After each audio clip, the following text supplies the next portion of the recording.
Peace and assalamu alaikum, everybody. It's Mutahana at That Ansari Life. How are y'all doing? I'm so sleepy.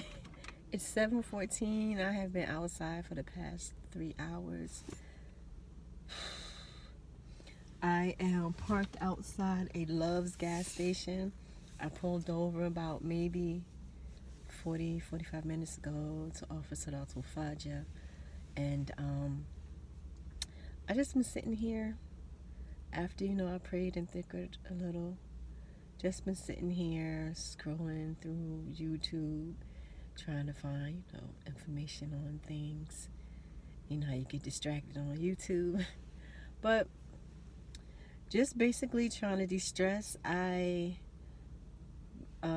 I took care of some things with one of my relatives is having a really, really hard time in life.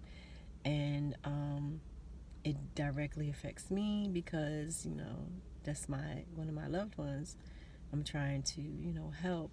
And so I had to, like I said, come out really early in the morning, and instead of going back to where I was, I just decided to drive and blast some house music, which is my thing to do. I just jump on the highway and blast the music and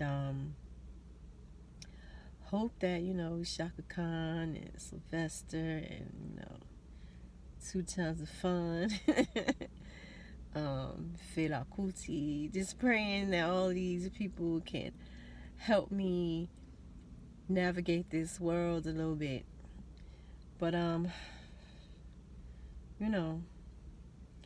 has to have an outlet. I don't drink, I don't do drugs, I don't, have a sexual partner or anything like that. So I have no release outside of prayer and music. So, and I don't go out dancing. When I was younger, I used to go out dancing all the time, and again, house music. I'm a house head of some sort, I guess. But so that's what I do, and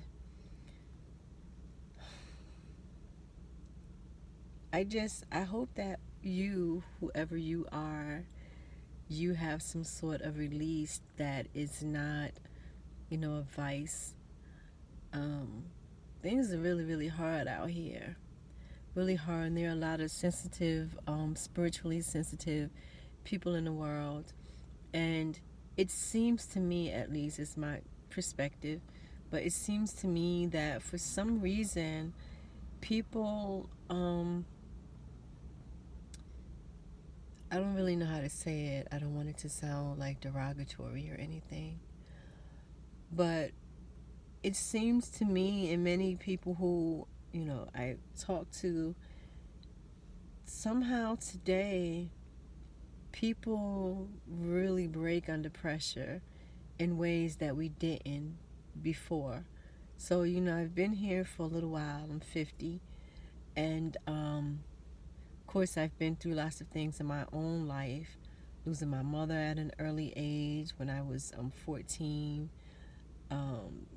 Navigating the foster care system a little bit. I've had my run-ins with predators and drugs and, around me and all that sort of thing. Poverty, absolutely. Bad relationships, abusive emotionally and, verbally abusive relationships and all sorts of things, having to start over from scratch with, multiple children in tow. And, I come out, I still smile. That's like a default feature of mine. I always smile, laugh, and it's genuine. It's not like some sort of facade. My philosophy has been for decades that a couple of things. I think that balance is universal law, so to say. And so things ain't gonna always be bad, if you look at it as bad. But it's not always going to be that opposite. And if things are always going good, I just take for granted that, you know, there's going to be a flip at some point because of that pendulum, you know what I mean? So I bear that in mind. So I guess Allahu Alam, Creator knows best. But I guess that helps ground me. So when the trying times, the challenging times come, I remember to pray. I remember to keep Creator first and go to Creator, with my tears, with my, asking for help primarily in things. Yeah, I remember to keep Creator first. I mean, I guess that's the gist of it. Just remembering that things are not always going to be challenging, inshallah, if Creator wills. And that you have to have it. You have to have it all. And that they're really, in essence, just learning experiences for us. You know what I mean? We call them tests and such, but they're really just learning experiences. And sometimes you need those things to sort of propel you to the next level because, we humans, we become complacent, like where we are, comfortable, We're used to this, whether it's, constant challenges or constant non-challenges. We kind of get in that safe space and like, nah, I'm good. I don't need to keep going for it.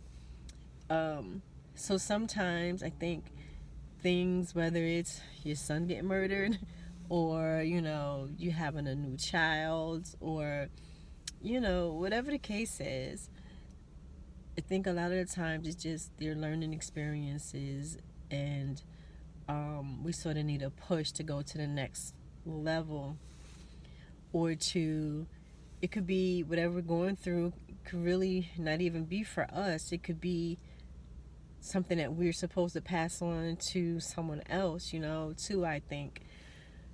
So anyway, we're going to go through things. You're going to go through things. And it's so important to do all you can without devices that will only make matters worse for you in the long run, if not right now in the moment. But it's so important to find a grounding and utilize that to keep you focused or in reality. Because, and listen, I'm talking to me first.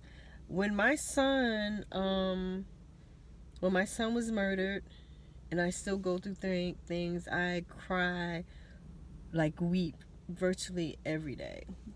Sometimes, many times a day.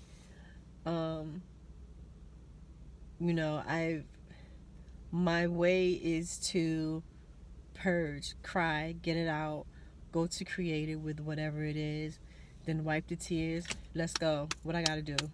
All right, let me go do this, let me do that. Gotta make sure I have X amount of money to pay the mortgage. Gotta have X amount of money to get my daughter to do this. X amount of money, X amount of time even to be with the grandchildren. It can't be all about me, you know what I'm saying? There is a bigger picture. I think we humans, we think too much of ourselves as individuals. Everything isn't about you.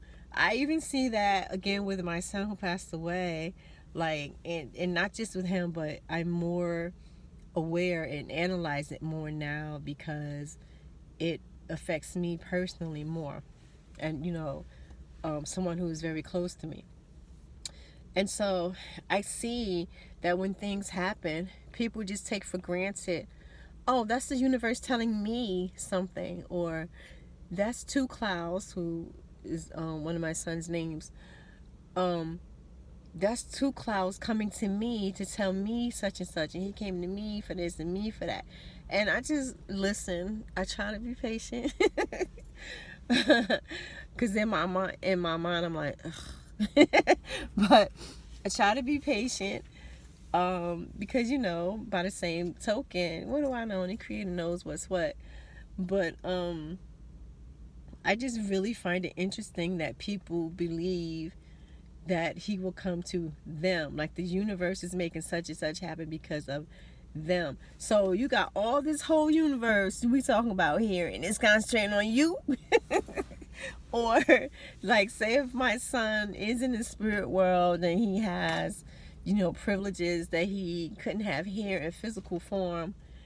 I know my son, he ain't gonna be sitting around looking for people like, oh, they need this and they need that. He's out there, he's learning more and more and more things that he was not capable of learning here on earth. Or, you know what I mean? So, I say that because it's kind of like it tickles me in a way, but I know they really believe these things. So I'm saying so respectfully. But, and I see it all the time. We like talk about our ancestors coming for this, or this is happening because, me in this moment. And I'm not saying that I'm excluded from these things. Sometimes, I'm like, oh, okay, creator, no, I needed that. That don't mean some, like if I needed it to rain or something, like, or I wanted it to rain and then it rains and I'm like, whoo, creator did that for me. I mean, there's other people who needed the rain far more than I did, I'm sure, because I'm quite privileged. Thank you very much. But, but we tend to be very, very individualistic, is my point. And so, we tend to, I think, when we are faced with challenges, oftentimes we can't see a bigger picture because we're so focused on self. And so, I just really hope for everyone that, and I know it won't be like everyone because, again, that's unrealistic, this balance. But I hope as many people as possible who may see this or hear about this, what I'm saying right now, finds a grounding. The other thing I was going to say pertaining to myself is, when my son died, as I said, is extremely difficult for me, and it's still extremely difficult for me. It actually doesn't get easier. Sometimes I feel like the wound is getting wider and wider and wider because it's not like I can just deal with him transitioning. It's how he transitioned, who caused the transitioning, all the people who are not helping and getting justice for what happened to him, and just a lot of things, all very political. And there's things that I have to do because of it, because I'm not a just sit down and cry type of person. I'm gonna sit down, cry for a minute, then get up and do work. And then once I finish that for the day, I'll come back, not even sitting with a knee on the chair, halfway sitting, purge again, pray again, and continue to keep on moving. And you know what I mean? So, I don't, my reality is that I'm not only, or I don't think I'm not true grieving because there's too much work to be done. Inshallah, at some point I would get to the place where I can just sit and connect with my son, inshallah, and give our love and our relationship the process that it is due to sort of grasp this new reality. And so after, when that happened with him, which was again devastating, a couple of weeks later my father passed away. And while we didn't really have like a very close relationship, I respected him as my father, of course. And so, I was there, alhamdulillah.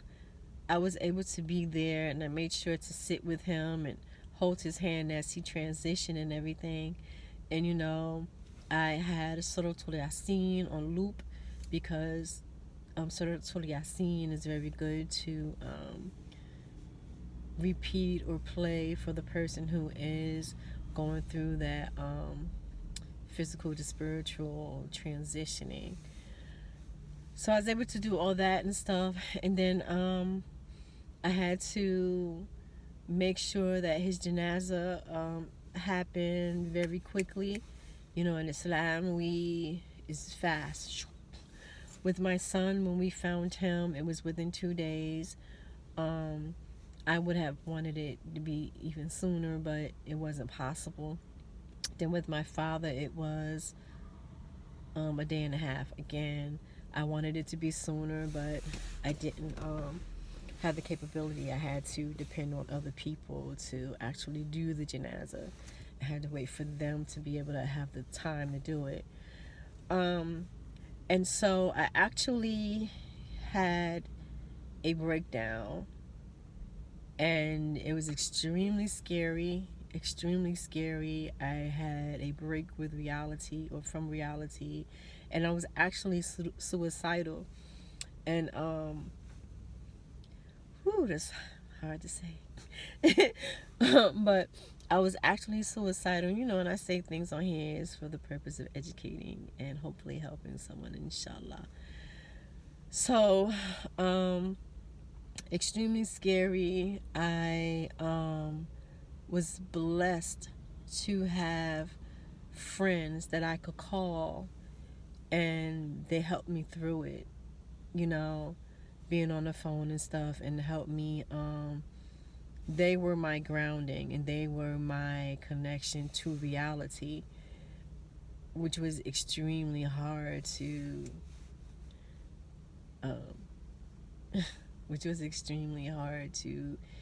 even with them, to hold on to. And I really thank them so much. Y'all know I love you, know who you are. So again, I think people now have a very hard time navigating today's world for whatever reason. And as I said, I've known it firsthand myself. But just, even if you're not going through anything, this is probably the best time to start setting up your support system, people who you can call on and depend on, and that would be there for you. And let me say, my friends who I called on, who I could depend on to be there for me in the way that I needed, they were not Muslim. They're people who I've known for decades. We've been friends for decades. And I was able to go to them, alhamdulillah. And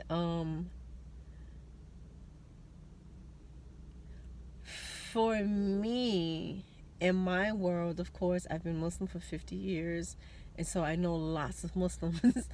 But for me, in my experiences, it was better for me.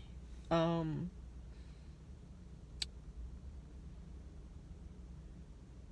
don't get offended. This is my reality. This is my perspective. So the Muslims that I know, they're good people, and I'm really close to some of them and close to them. However, what I realize even more so now with going through this whole situation is that Black Muslims in particular, and I'm only saying that because I only really have Black Muslim friends, Black Americans, and so y'all who are also Black American and or have Black American Muslim associates and stuff will probably understand what I'm talking about, especially if you're from Jersey, where I'm from, because we all have our different, regions where we're from, our own cultures, you know what I'm saying? And so Black Muslims, Black American Muslims who I know tend to be very, very, very rigid, I will say, in their understanding of Islam. And I would say they really don't have much concept of the nuances within the deen. so much of Islam is not black and white. There's a whole lot of gray area, and it really has a lot to do with your own life and your own understanding. So someone in Pakistan will not understand Islam the same way that somebody a black American would, versus someone, in Kenya versus someone in New Zealand. So because we have our own cultures, ethnic, cultures and such, but just everything. I mean, we can be both from North. We can be both Muslim, born into Islam, been Muslim for 50 years, had the same sort of, journey within the deen, but we'll still have varying perspectives of who Allah is, what Allah is, what Islam is, and so on and so forth. We can have our different perspectives on who the Prophet Muhammad was, you know what I mean? Because it has to do with our own personal understanding of life, our own personal situations we've gone through in life. I may see things different based upon I lost my mother at an early age, versus someone who had both of their parents in a family, in the same household, and they were very supportive financially and otherwise, you know what I mean? So we both could have come into Islam, born into Islam 1972 in July, whatever. Both come up with the understanding of Allah and love Allah and all that sort of thing, love the deen. But that person could have had a support system that, pushed them through college and, whatever he's doing now, he's very productive and stuff. Whereas I had a very challenging childhood growing up. But I always had a closeness to Allah and a spiritual understanding of Allah, thicker and all that kind of stuff, long before I knew what the Arabic terms were for these things or any term for them. It's how I connected to Creator. Well, that person may not. That person may be more by the book but not understand the spiritual aspect of Islam. There are so many, variants and varieties of who and what a Muslim is and such.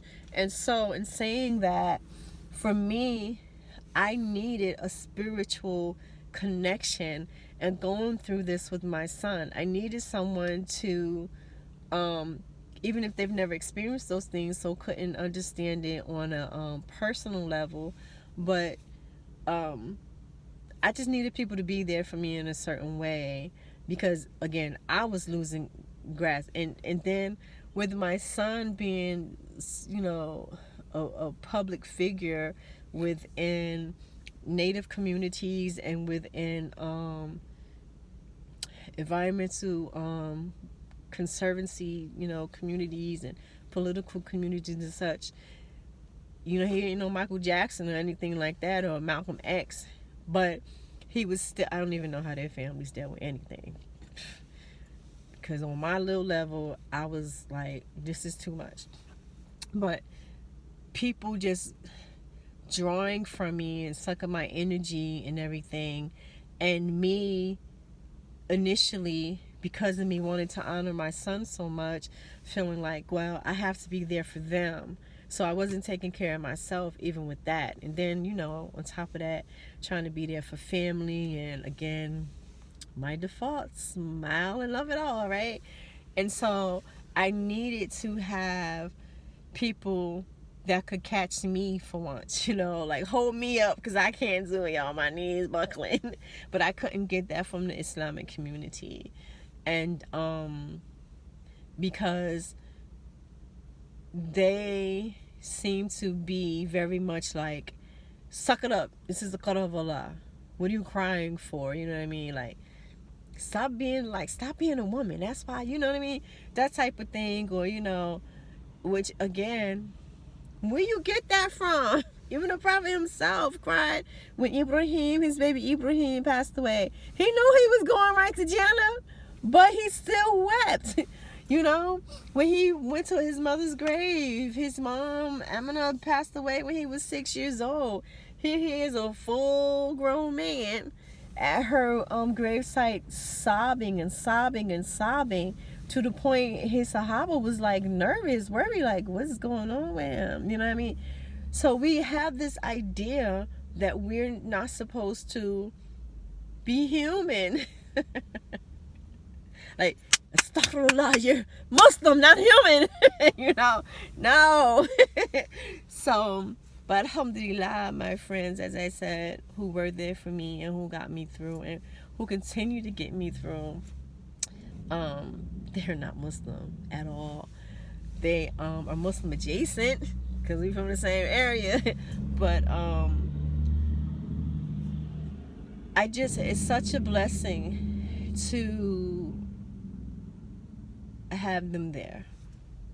And that's what I really want for y'all, which is my whole point in this whole 25-minute, 45-second video, is to say, for all of you who are hurting and going through challenges,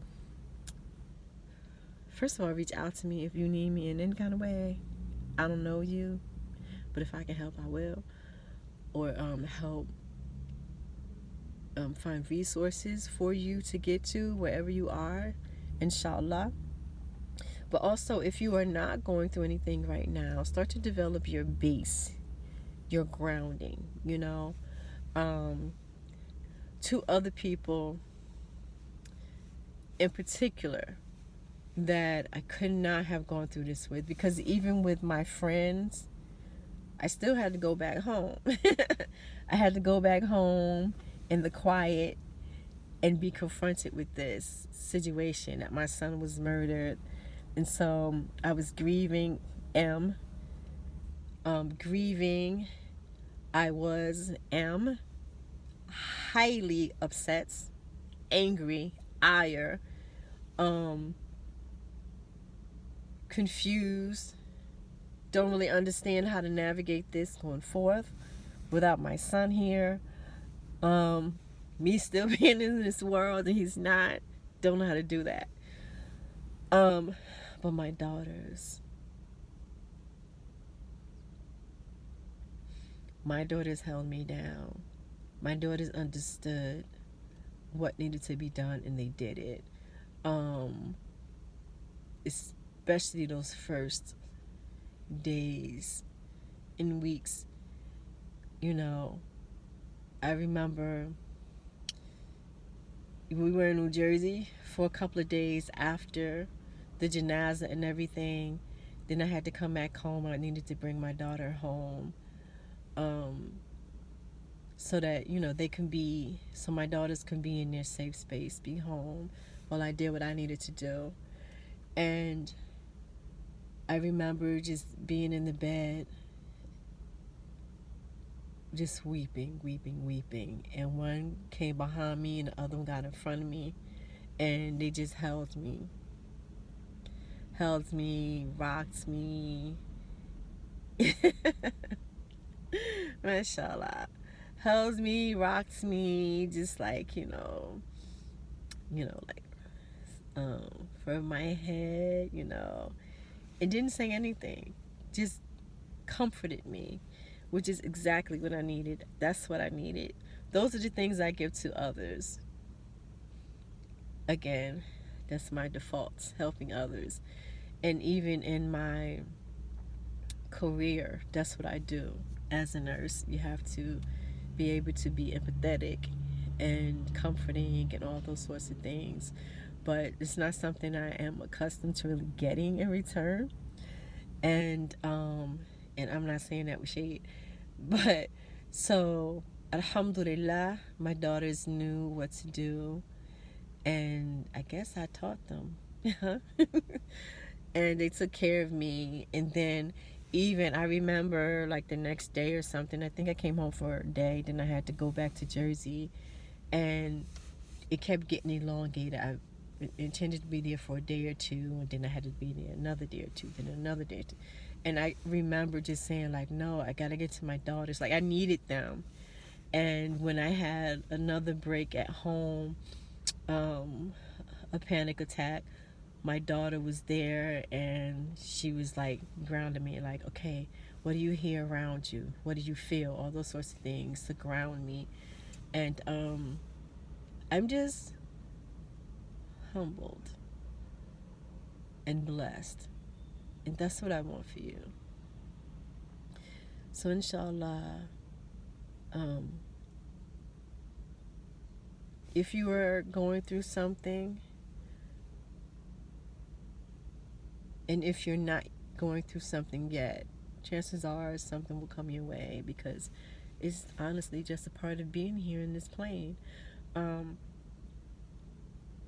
I ask of you to work on getting your support system together, because you're going to need them.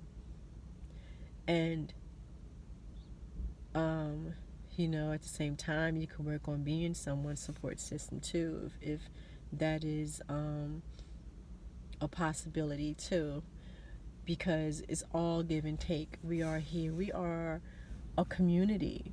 Creator, and we know this from Quran, but Creator made us into tribes and nations. We are ummas, one big ummah, and then sub ummas, and so we were not put here to do it alone. We just weren't. And so I know Western society in particular, we have embraced this idea. We have embraced this idea of doing it alone. We have to do it alone, or we're not real women, or we're not real men, or I don't want nobody in my business and all this kind of thing. But it's exactly what we need. We need particular people who won't use your woes against you. We need to have them in our lives to help us through, because we can't do it alone. We can't. So please find your people. It's not always going to be your relatives. It's not always going to be the ones that you think should be your people. Um, find your people and start setting up your support system, and you all can be interchangeable, support for one another. But please do that, because I'm telling you, you're gonna need them. And above all, remember to go to Creator, go to Allah Ta'ala, and ask for help. There is no one else, no matter how awesome your support system is. Creator is the only one who can truly support you. So in that, I'm going to say assalamu alaikum, because I've been running my mouth too long. Inshallah, you all are having a wonderful, wonderful beginning of 2023. Assalamu alaikum. Talk to y'all soon.